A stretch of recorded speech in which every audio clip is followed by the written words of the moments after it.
지금으로부터 약 2000년 전 오늘입니다. 예수님께서는 저와 여러분들을 구원하기 위해서 십자가에 친히 달려 죽으셨습니다.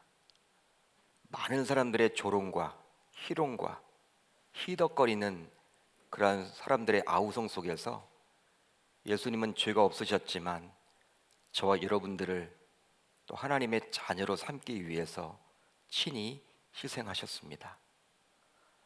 우리가 이렇게 성금요일 날 밤에 모인 이유는 바로 그분을 기념하며 무엇 때문에 그분이 십자가를 과연 져야만 했는지, 내가 무엇이고 한데 그분께서 나를 위해서 그렇게 희생을 하셔야만 했는지, 그런 부분들을 우리가 고민하며 기도하는 가운데 우리 주님의 그 보혈의 피를 만나기 위해서 우리가 이 시간 모인 줄 믿습니다.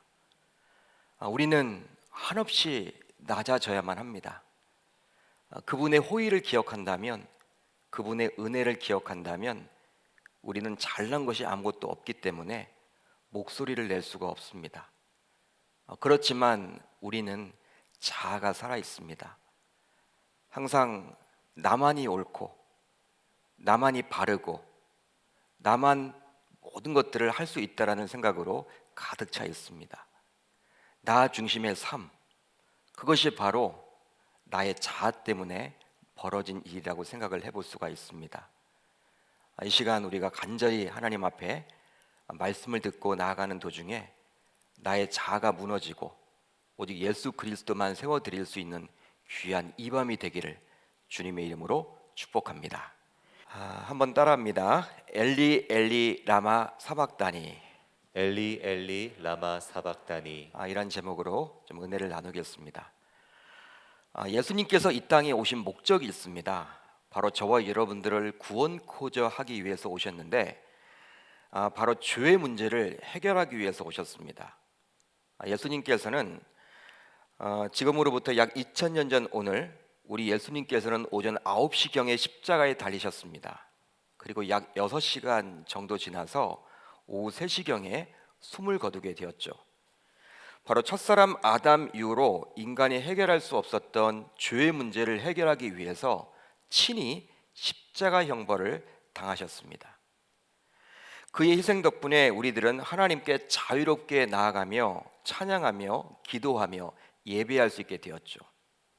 우리가 여러분 이 시간 이 자리에 앉아 있는 것도 바로 예수님께서 십자가에 못 박아 달려 죽으셨기에 그 덕분에 우리가 이 자리에 있는 줄 믿으시기를 바랍니다. 한마디로 여러분, 죄의 문제를 해결하는 거예요. 이 죄는 무엇입니까? 하나님께 불순종한 것입니다. 하나님께서 하지 말아야 할 그것을 우리 인간이 하게 됨으로 말미암아 그 죄가 이 땅에 오게 된 것이죠. 하나님과의 관계 단절입니다. 그 관계 단절을 메꾸는 작업이 바로 십자가에 달려 죽으시는 방법밖에 없었기에 그는 친히 십자가에 달려 죽으신 것이죠. 그러게 내가 해결해야 할 죄의 문제를 우리 주님께서 대신 짊어지셨기에 우리는 그분의 호의에 감사하며 매일매일 기쁨으로 살아가야 할 줄 믿습니다. 오늘 우리가 살펴볼 시편 22편은 시편 23편과 연이어서 나오는 시편 24편과 연결지어서 살펴봐야만 해요. 그러니까 여러분들이 집에 돌아가셔서 또 시간이 되실 때 시편 22편도 읽어보시고 23편도 읽어보시고 24편까지를 한번 읽어보십시오. 바로 왜 우리가 연결지어서 봐야만 하냐면 바로 그리스도와 관련된 시이기 때문입니다. 22편이 양들로부터 버림받은 왕의 모습을 그려주고 있다면 23편은 양들을 돌보시는 목자를 그려주고 있고 24편은 섬겼던 양들을 다시 섬기기 위해서 다시 오실 왕의 모습을 그려주고 있는 거예요. 이렇게 그리스도와 관련된 시들임에도 불구하고 우리는 보통 여호와는 나의 목자시니 내게 부족함이 없으리로다로 시작하는 시편 23편은 잘 알지만 22편과 24편은 잘 몰라요.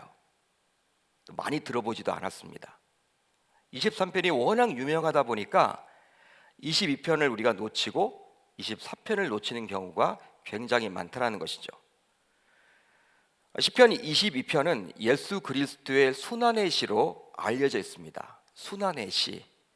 장차 자신이 당하게 될 고난과 관련된 예언의 시로 볼 수도 있죠.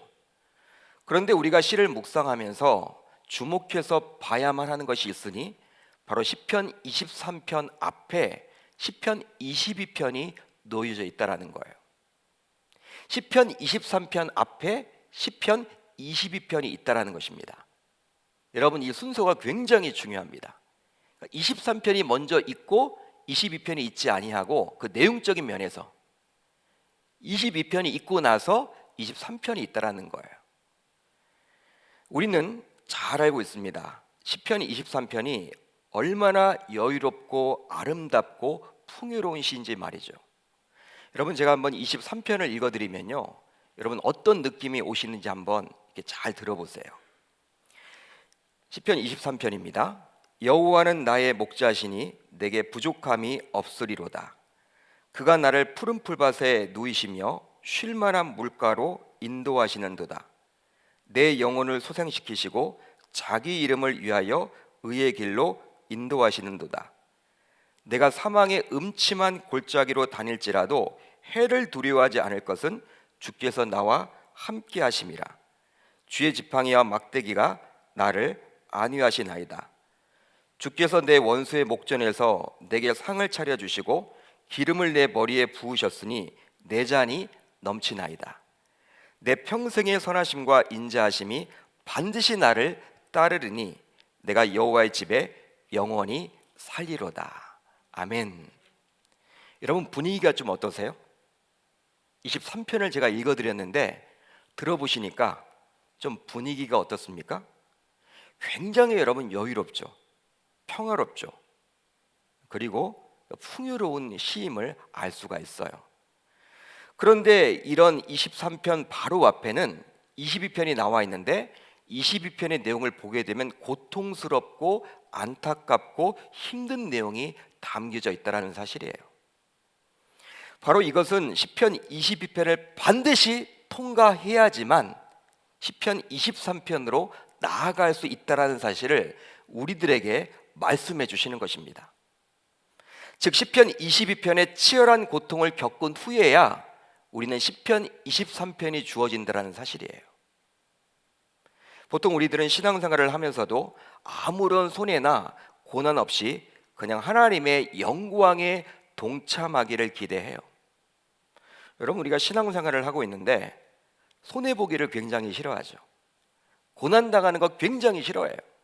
그건 원치 않고 예수 믿어서 잘 되는 것만을 기대합니다. 영광을 받기만을 기대한다는 거예요. 축복받기만을 기대하죠. 즉 뭐라 할까요? 신앙의 무임승차라고 해야 할까요? 신앙의 무임승차. 그렇지만 그리스도의 부활, 즉 영광이 있기까지는 그리스도의 죽음, 즉 십자가의 고난이 반드시 있어야함을 우리들은 알 수 있는 거예요. 지금 우리가 고난주간을 보내고 있습니다. 고난주간을 어떻게 보내느냐에 따라서 이제 내일 모레 우리가 맞이하게 되는 그 부활주일이 달라지게 될 거예요. 별 의미 없이 이 고난주일, 별로 우리가 고난에 대한 묵상도 없이 그냥 갑작스럽게 부활주일 맞이하게 되면요, 별 감동도 없을 거예요. 그렇지만 이 고난주간을 깊이 있게 십자가를 묵상하면서 왜 예수님이 그렇게 십자가를 지시야만 했는지, 내가 무엇이 관데 나를 그렇게 사랑하셨는지, 그 십자가에 집중을 하다 우리가 부활주일을 맞이하게 되면요, 분명히 다르게 느껴진다는 사실이에요. 따라서 이런 멋진 말이 있습니다, 여러분. No cross, no crown. 들어보셨죠? No cross, no crown. 바로 십자가 없이 영광은 없다. 십자가 없이 영광은 없다라는 말이에요. 그렇지만 또 우리가 시편 22편과 같은 감당하기 힘든 고통 가운데 있을지라도 언젠가는 시편 23편의 평탄한 삶이 주어질 것을 기대할 수 있기에 우리들은 소망을 가지면서 인내할 수 있게 되는 것입니다. 따라서 현재 코로나 전국하에서 우리가 마치 시편 22편의 고통의 삶을 보내고 있을지언정 머지않아 시편 23편의 평안한 삶이 오리라 저는 믿습니다. 그걸 여러분 기대하는 것이죠. 22편의 삶을 우리가 고통스럽게 보내고 있더라도 머지않아 23편이 있듯이 하나님께서는 우리들에게 그렇게 인도해 주신다는 거예요. 한편 시편 22편의 기자는요, 다윗입니다. 다윗의 시예요. 여러분 오늘 말씀 1절 위를 보시면 어떻게 기록이 되어 있습니까? 시편 22편 1절 위를 보면 이렇게 나와 있어요. 다윗의 시라고. 다윗의 시. 그러기에 이 시편의 배경, 즉 다윗의 상황에 대해서 우선 우리가 알아야만 합니다. 다윗은 우리가 잘 알다시피 왕위에 오르기 전에 당시 왕이었던 사울에 의해서 온갖 핍박과 순환을 당하게 되었어요. 그 기간이 아주 오랜 기간이었습니다. 여러분 고통을 굉장히 많이 당한 왕이 바로 다윗이었어요. 우리는 보통 다윗 하면요, 왕으로서 성전모를 울리고 빵빠레를 울리고 왕으로서 궁궐을 여러분 이렇게 짓고 전쟁에 나가 승리하고 그런 것들만 자꾸 여러분 떠올리는데 다윗만큼 고통스러운 삶을 살았던 사람도 없었습니다. 여러분 그러한 고난을 많이 당했기 때문에 그렇게 죽을 것 같은 시편을 많이 짓지 않았나 우리가 생각해 볼 수 있는 것이죠. 여러분 사울 왕에 의해서 정말 오랜 기간 동안에 굉장히 많은 순환을 당한 왕이 바로 다윗이었어요. 사울은 목숨 걸고 다윗을 죽이려고 하고 또 다윗은 목숨 걸고 사울에게서 도망치려고 했습니다. 개인적으로는 자신의 장인이었던 사울이 자신을 죽이려고 계속해서 쫓아왔던 것이죠. 한번 여러분들이 다윗이 되어보세요. 어떤 마음일까요? 그러니까 장인 어른이 현직 왕인데 자기를 그렇게 죽이려고 하는 거예요. 여러분 이러지도 못하고 저러지도 못하는 그 형편. 장인 어른인데 이걸 여러분 어떻게 말로 표현할 수 있을까요? 그런 여러분 고통을 당했다라는 거예요. 여러분 우리들 같으면 아마도 정신병에 걸리지 않을까 생각해 볼 수도 있겠죠. 항상 불안함과 초조함 가운데서 살아야만 했던 인생이 바로 다윗의 인생이었어요. 여러분 절대 왕정 국가에서 왕이 한 사람을 죽이려고 마음만 먹는다면 그 사람의 인생은 실제로 죽은 것이나 다를 바가 없습니다. 이런 상황 속에서 다윗은 자신의 처지에 대해서 비통함을 담아 여호와 하나님께 구원을 호소하게 되는 것이죠. 그러기에 시편 22편은 슬픈 노래가 담겨진 비탄시라고 볼 수도 있어요. 여러분 어떤 시라고요? 슬픈 노래가 담겨진 비탄시다. 그렇지만 궁극적으로는 다윗 개인이 겪은 고통의 체험을 바탕으로 하나님의 택하신 백성들의 대속을 위해 존귀하신 성자로서의 영광된 죄를 버리시고 성유신하셔서 이 땅에서 온갖 박해를 다 받으시다가 급기야 십자가형까지 받으신 예수 그리스도의 순환을 노래한 메시아 예언시로 볼 수도 있습니다. 여러분 두 가지를 우리가 볼 수 있다는 거예요. 시편 22편을 통해서. 한마디로 무엇이냐면요, 다윗이 직접 겪었던 그 고통도 우리가 알 수 있지만 여러분 다윗은 바로 누구를 예표하는 거예요? 지금 예수 그리스도. 다윗의 자손에서 예수 그리스도가 나오기에 다윗 자신이 직접 겪었던 고통과 순환을 통해서 앞으로 있게 될 그리스도의 순환과 아픔을 예표하는 것으로 볼 수가 있는 것이죠. 다윗이 여러분 사울 왕에게 쫓겨다니잖아요. 그 순환과 고통이 얼마나 심했으면 이제 우리 주님께서도 그걸 인정하고 있는 것이죠. 우리 주님을 여러분 예표한다고 보시면 되는 거예요. 십자가에서 여러분 고통을 당한 시 여러분 굉장히 끔찍하고 힘들었잖아요. 그런데 다윗이 겪었던 그 고통을 가지고 우리가 엿볼 수 있다는 거예요. 그런데요, 우리가 그리스도의 십자가 순환 사건을 보면서 놓쳐서는 안 되는 것이 있습니다. 바로 그것이 무엇이냐? 하나님의 말씀의 성취라는 거예요. 하나님의 말씀의 성취. 실제로 구약 성경 곳곳에서 예언되었던 그리스도의 순환과 관련된 말씀이 실제 성취가 됩니다. 따라서 구약 성경조차 그리스도, 즉 메시아가 오실 것에 초점이 맞춰져 있음을 알 수 있는 거예요. 여러분 오늘 본문 18절을 보시면 이렇게 나와 있죠. 여러분 한번 보세요. 내 옷을 나누며 속옷을 제비 뽑나이다. 시편 22편 18절에 나와 있는 말씀이에요. 그런데 이 말씀조차도 실제로 후대에서 성취되었습니다.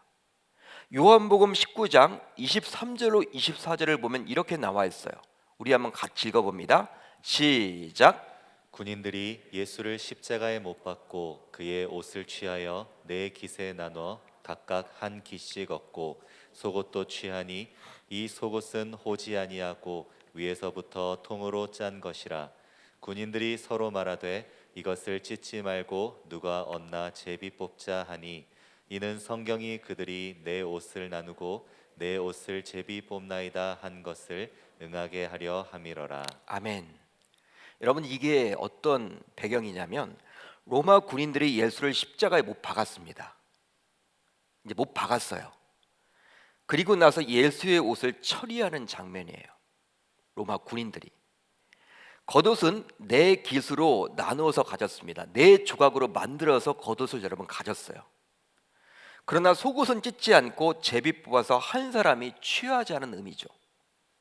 당시는 지금처럼 옷이 흔한 시대는 아니었기 때문에 당시 사형수의 옷을 그리 나누어 가질 것이라 여길 수는 있지만 실제로 사형수의 옷을 그리 가져가는 경우는 거의 없었다고 합니다. 여러분 사형수의 옷이 아무리 좋더라도 좀 기분이 그렇잖아요. 그렇게 가져가지는 않았대요. 그러나 예수는 유대 사회에서 굉장히 유명 인사를 할 수 있습니다. 십자가 형벌을 당하고 있지만 유다 사회 속에서 예수를 모르는 사람이 없어요. 좋아하는 사람도 많았고 싫어하는 사람도 많았어요. 그런 유명 인사이기 때문에 로마 군인들이 그리 행동한 것으로 볼 수 있겠죠. 이 예수의 옷만큼은 가져가려고 했던 거예요. 다른 사형수들의 옷과는 달리.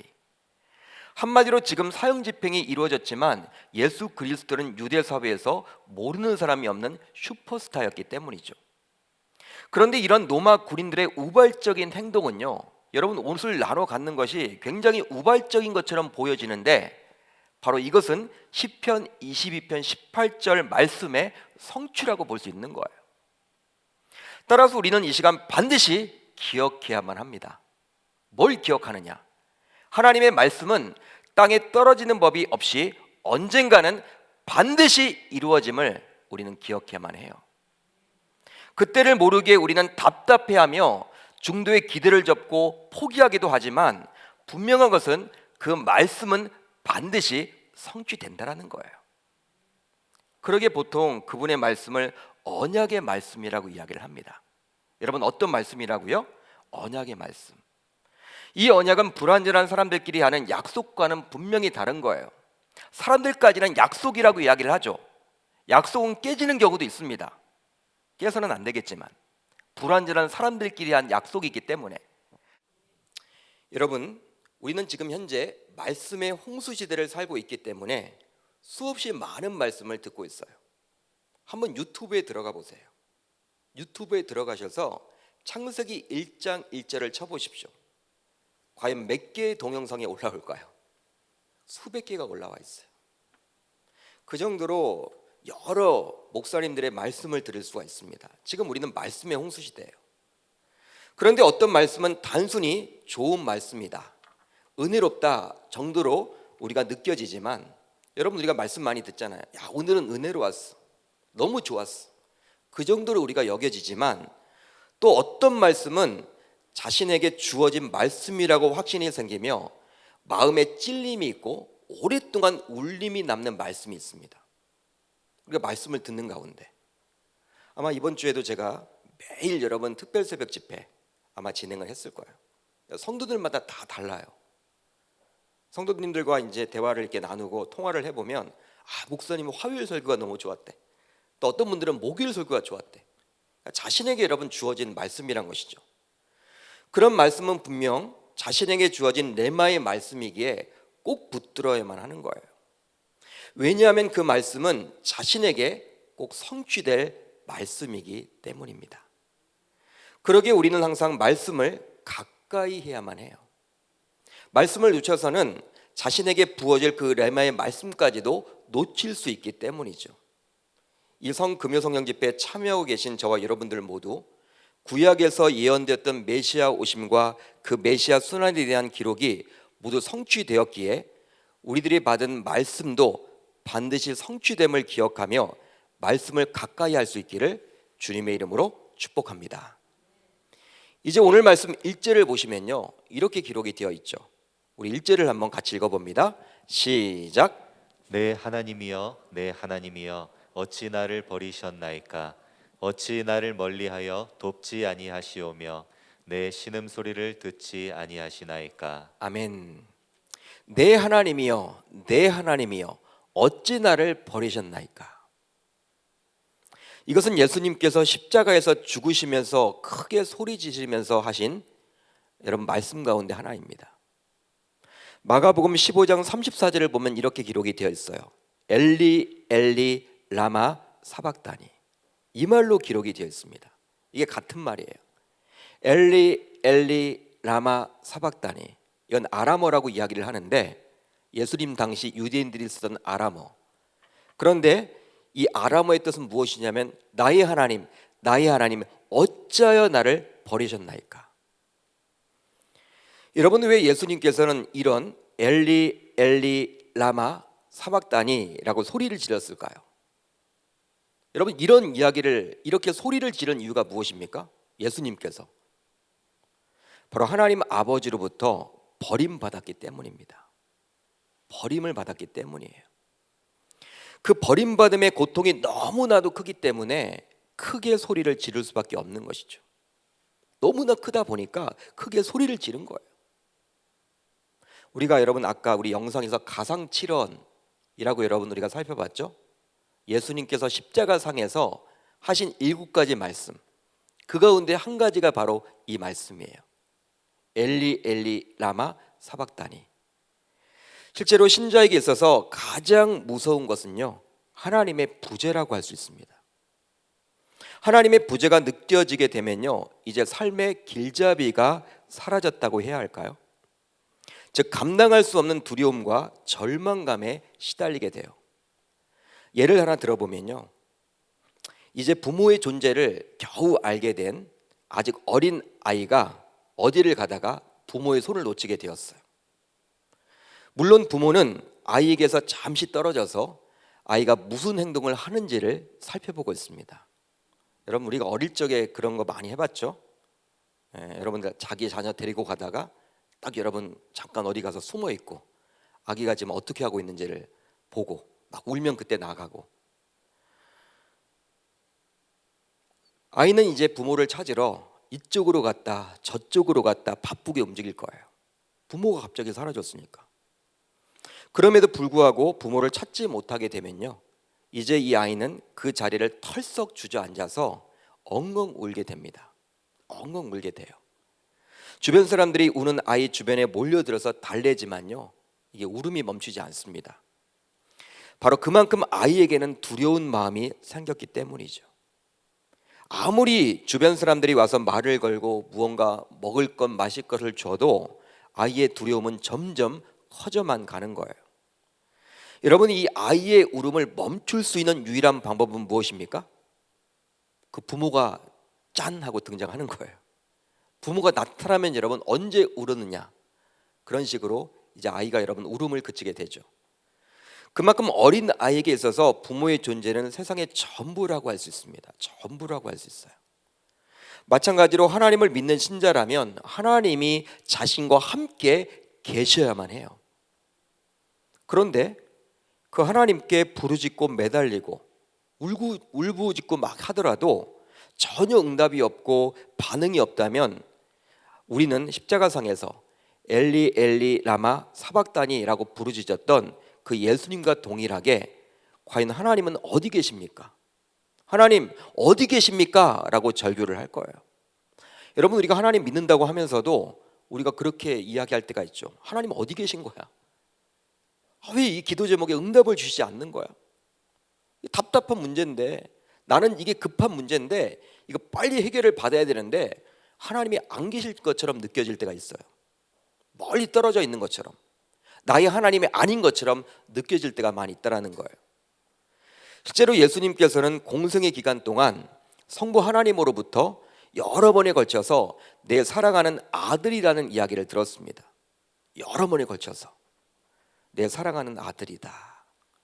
그런데 십자가상에서는 예수님께서 아무리 아버지라고 불러도 성부 하나님은 침묵으로 일관을 하십니다. 침묵으로 일관을 하세요. 이런 버림받음, 무관심을 철저하게 느꼈기에 예수님은 너무나 안타까운 나머지 소리를 친 거예요. 소리를 친 거예요. 나의 하나님, 나의 하나님, 어찌하여 나를 버리셨나이까. 실제로 하나님은 아무런 반응도 하지 않으셨습니다. 예수님께서 엘리 엘리 라마 사박다니라고 하면서 절규했지만 성부 하나님은 꿈쩍도 하지 않으셨어요. 여러분, 오늘 본문 1절 하반절로 2절을 보세요. 1절 하반절에서 2절을 보시면 이렇게 나와 있죠. 어찌 나를 멀리하여 돕지 아니하시오며 내 신음소리를 듣지 아니하시나이까. 내 하나님이여, 내가 낮에도 부르짖고 밤에도 잠잠하지 아니하오나 응답하지 아니하시나이다. 여러분, 어떤 느낌입니까? 맨 허공에다가 여러분 부르짖는 것처럼 느껴지죠. 그렇게 부르짖고 절규했는데도 불구하고 하나님은 지금 침묵으로 일관하고 계시는 거예요. 여러분, 이런 상태가 지속되면요, 이젠 자존감 자체가 사라지게 됩니다. 자존감 자체가 바로 무엇이든지 자신감이 사라진다고 해야 될까요? 자신감이 없어져요. 신자라고 하더라도.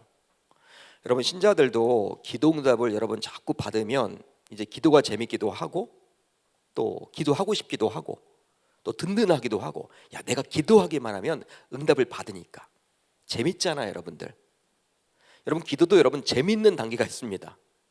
내가 여러분 기도하기만 하면 응답이 돼. 여러분, 얼마나 좋을까요? 신날까요? 그런데 여러분, 어떨 때는요, 기도해도 응답이 없어. 야, 하나님은 살아계신 건 맞아? 내가 새벽 기도 한 번도 빠지지 않고 3년 내내 나왔는데 이 문제 해결을 받지 못하는 거예요. 여러분, 그런 경우에 처하게 되면요, 신자라지만 자존감이 여러분 확 낮아져요. 자신감 자체가 여러분 잃어버리게 됩니다. 마치 부모 없는 보육원 아이들이 눈치만 빠르고 무엇이든지 자신감을 잘 갖지 못하는 것처럼 말이죠. 버림받은 것처럼 느껴져요. 하나님으로부터.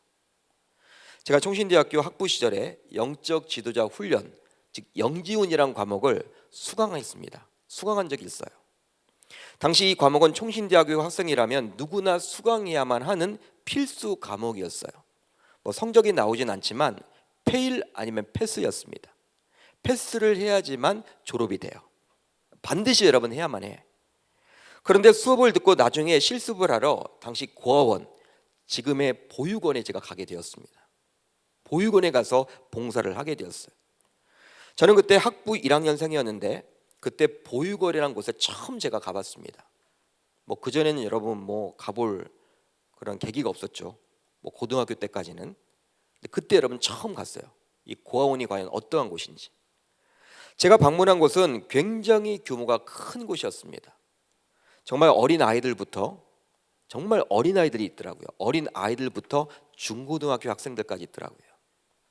그런데 여러분, 제가 굉장히 여러분 놀란 것이 있는데 바로 무엇이냐면 굉장히 아이들이 예의 바르고 질서정연하다는 거예요. 방이 얼마나 깨끗한지. 저도 여러분들 이렇게 생활을 다 했잖아요. 뭐 동생들도 둘이나 있고 하기 때문에 다 비슷한 여러분 나이 또래도 있고 하기 때문에 동생들하고 보면 애들이 굉장히 여러분 예의 바라, 질서정연해. 방이 얼마나 깨끗한지 몰라. 우리 집과는 너무 다른 거야. 그걸 보면서 여러분 놀란 거예요. 반면에 여러분 이렇게 아이들이 예의 바르고 질서정연한데 반면에 아이들이 적극적이지 못하고 굉장히 수동적인 모습을 보았어요. 제가 그러니까 시키는 것만 하는 거야. 시키는 것만. 당시 저는 신학생으로서 교회에서 다음 세대 교사를 하고 있었기 때문에 그 또래 아이들과 자연스럽게 비교가 되더라고요.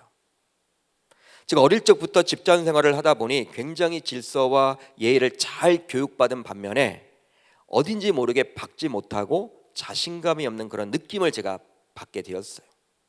그 여러분 동생뻘이죠. 뭐 중고등학교 다니는 아이들은 동생뻘이고, 또 여러분 유치원 아이들도 있고 초등학교 아이들도 있고, 그런 아이들 보면서 굉장히 여러분 마음이 무거웠어요.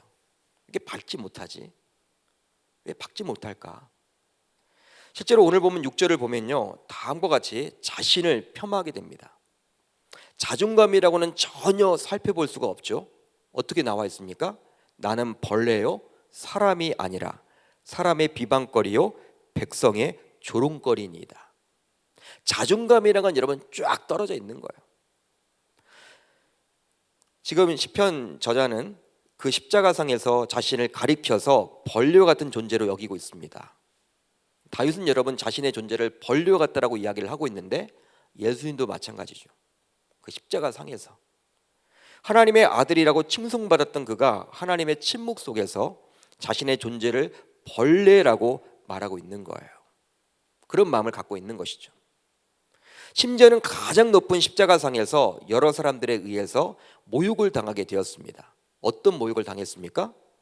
사람의 비방거리요 백성의 조롱거리니이다.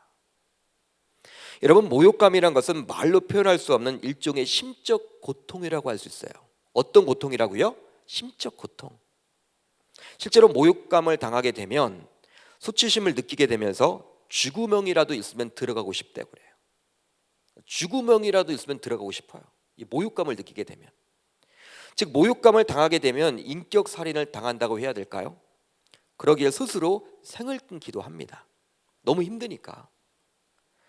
모욕감을 참지 못하고 말이죠.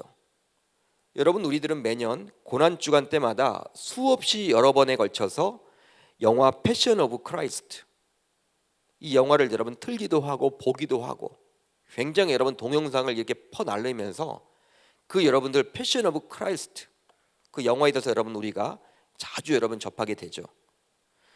여러분, 예수의 십자가상의 고통, 바로 육체적인 고통으로 여러분 느껴질 때 여러분 그 영화를 통해서 우리가 느끼게 되는데요, 그렇기 때문에 예수님의 십자가의 고통은 육체적인 고통으로 한정지을 때가 굉장히 많다는 거예요. 그 영화를 보면서 아, 그렇구나.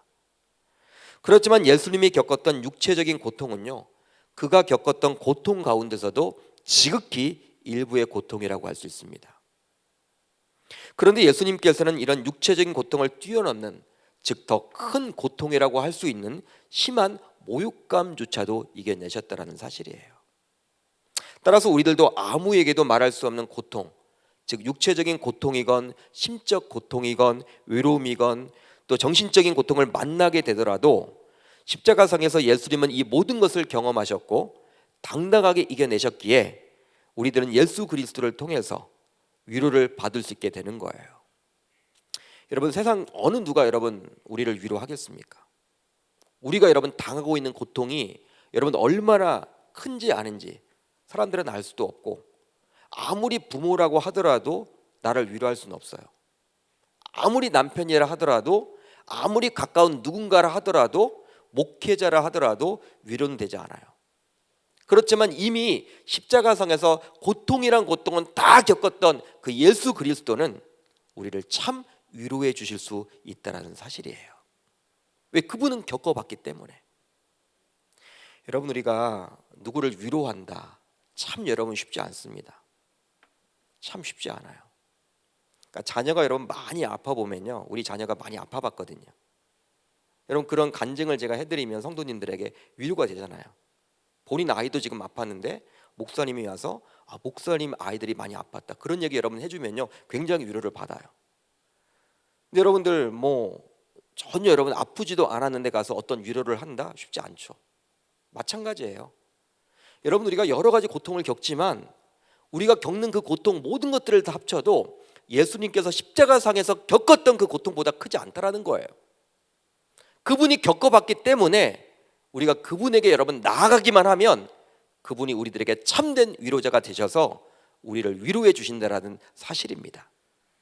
그러기에 혹시 우리들 가운데 고통 가운데 계신 분들이 계시다면 십자가상에서 고통과 죽음을 겪으셨지만 그것조차도 부활하심으로 이겨내신 주님의 능력으로 이겨낼 수 있기를 주님의 이름으로 축복합니다. 그렇다면 다윗은 어떻게 그런 고통을 이겨낼 수가 있었을까요? 여러분 시편 저자인 여러분 다윗은 어떻게 그러한 고통, 어떻게 이겨낼 수가 있었을까?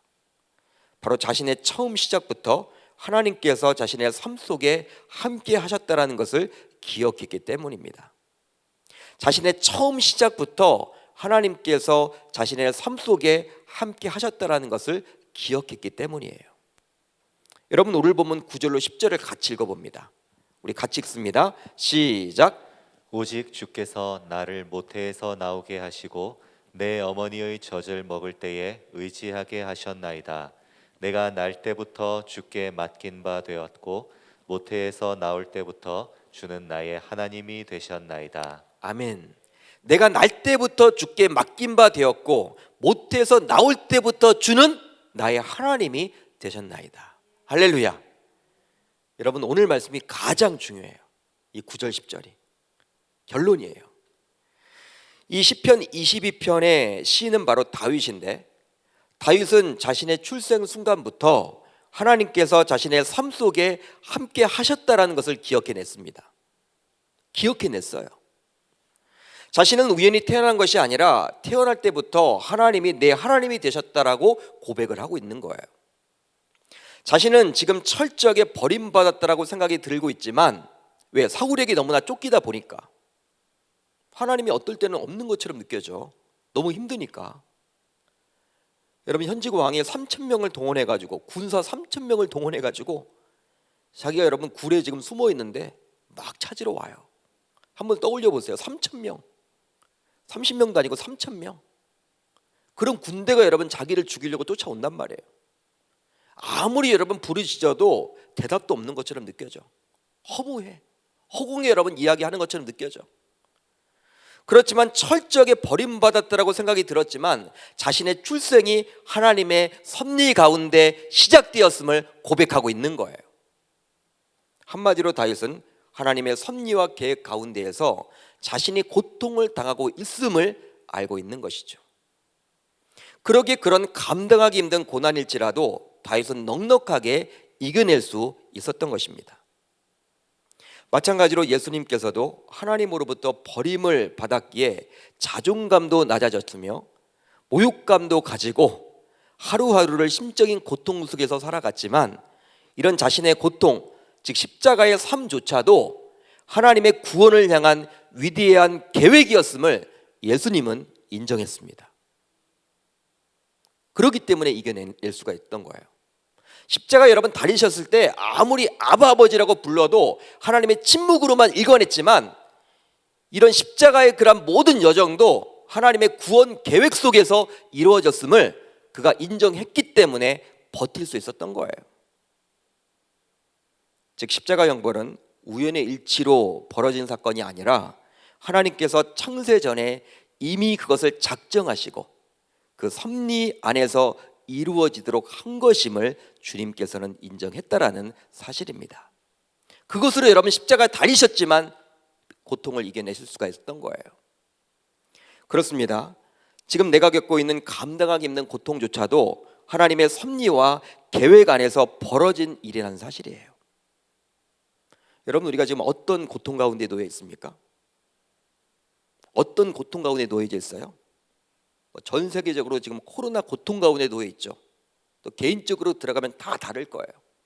그렇지만 그 코로나나 내가 겪고 있는 고통이나 다 하나님의 섭리와 계획 안에서 이루어지고 있다는 사실이에요. 따라서 그분께서는 나의 인생의 전반을 알고 계시기 때문에 나의 인생조차도 책임져 주실 것임을 우리는 기억해야만 할 줄 믿습니다. 그분은 이미 알고 계세요. 여러분, 사랑하는 성도 여러분, 우리는 지금 코로나 전국 속에서 고난주간을 보내고 있으며 성금요일 밤을 보내고 있어요. 어떤 성도에게는 아마도 이 코로나 상황이 자신의 힘으로 감당하기 힘든 고통으로 느껴질 수도 있을 겁니다. 그것이 경제적이든 정서적이든 정신적이든 관계적이든 막연한 두려움이든 아마도 다양한 고통 가운데 이 시기를 보내고 있을 줄 믿어요. 그러기에 이런 위기 속에서 너무 힘들다라고 생각한 나머지 엘리 엘리 라마 사박다니 라고 절규할지도 모르겠어요. 나의 하나님 나의 하나님 어찌하여 나를 버리셨나이까? 이렇게 외치고 있는 분들이 있을지도 모르겠어요. 그러나 분명한 것은 그 하나님께서는 나를 모태에서부터 지켜보고 계셨기에 지금도 여전히 나의 하나님이란 사실입니다. 할렐루야. 여러분, 그분이 나의 인생을 모든 것들을 다 지켜봤어요.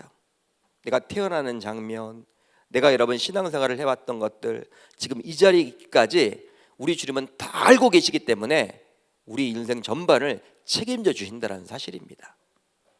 따라서 그분의 섭리 속에서 벌어진 코로나19, 그러기에 그분께서는 반드시 우리를 그냥 놔두지 않고 다윗에게 피할 길을 열어주셨듯이 우리들도 안보해 주시리라 저는 믿습니다. 우연이 아니라 그분의 계획 안에서 벌어진 사건인 코로나19이기에 이러한 어려움 속에서도 우리들이 감당토록 해 주실 줄 믿어요. 우리가 아무리 외치고 또 우리가 아무리 불러도 대답을 하지 않는 것처럼 느껴지는 그 하나님, 침묵만 하고 계시는 그 하나님처럼 느껴질지 모르겠지만 그분은 여전히 일하고 계심을 우리는 반드시 기억함으로 그분께 모든 것을 맡기고 돌아가는 저와 여러분들 다 되시기를 주님의 이름으로 축복합니다. 여러분, 우연은 없잖아요. 우리 기독교 신자에게서도 우연은 없어요. 예수님이 여러분 십자가에 달려 죽으셨죠. 그것도 우연이 아니에요. 하나님께서 창세 전에 그 작정하셨고 섭리 가운데 그 사건을 일으켜 주셨다는 사실이에요. 다윗이 여러분 그러기 때문에 그 9절로 10절에서 그렇게 귀한 고백을 했잖아요. 9절 10절 다시 한번 제가 읽어드립니다. 22장 9절 10절. 오직 주께서 나를 모태에서 나오게 하시고 내 어머니의 젖을 먹을 때 의지하게 하셨나이다. 내가 날 때부터 주께 맡긴 바 되었고 모태에서 나올 때부터 주는 나의 하나님이 되셨나이다. 할렐루야. 하나님의 절대 주권을 신뢰하십시오. 이 코로나 전국도 하나님의 손에 달려 있는 거예요. 우연이 아니잖아요. 그 하나님의 섭리 속에서 벌어진 일이기 때문에 다윗에게 피할 길을 다 주셨듯이 저와 여러분들에게도 안보해 주시고 피할 길을 주시며 또 하나님의 자녀로서 우리를 세워주셨기 때문에 그분의 길로 인도받게 되는 저와 여러분들이 다 되실 줄 주님의 이름으로 축복합니다.